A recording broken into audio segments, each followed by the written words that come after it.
so hello के छ दाजुभाइहरू सबैजना सन्चै हुनुहुन्छ म पनि एकदम फिट एन्ड फाइन छु अनि सो आज चाहिँ हाम्रो गेम स्टार्टमा चाहिँ अब 1 घन्टा मात्रै बाँकी रहेको छ सो आज गेम रहेको छ म्यान सिटी भर्सेस चेल्सीको तपाईहरु चाहिँ कुन टिमको समर्थक हो हैन यसो कमेन्ट गर्नु होला अनि त्यसपछि म चाहिँ हाम्रो आज चाहिँ म्यान सिटीले जित्छ जस्तो लागिरहेछ आफ्नो ओपिनियनहरु चाहिँ ड्रप गरिदिनु होला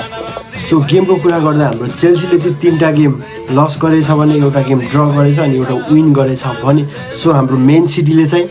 4वटा गेम चाहिँ विन छ अनि एउटा लस छ अनि सो गेमको कुरा कम्पेयर गर्दा टिमको कम्पेयर गर्दा चाहिँ हाम्रो अलरेडी नै म्यान सिटी चाहिँ बवाल छ चेल्सी पनि खत्रै छ अनि सो आजको प्रेडिक्सन चाहिँ ड्रप गर्छु म चाहिँ सो तपाईहरुको आफ्नो प्रेडिक्सन कमेन्टमा ड्रप गरिदिनु सो मलाई चाहिँ आज चाहिँ एउटा हाल्यान्डको ब्याङ्गर आउँछ जस्तो लाग्छ अनि सो आजको गेम चाहिँ म्यान सिटीले 2-1 ले जित्छ जस्तो लाग्छ सो तपाईहरुको आफ्नो ओपिनियन कमेन्टमा ड्रप गर्नु होला अनि 1 घन्टा मात्रै बाँकी छ अनि सो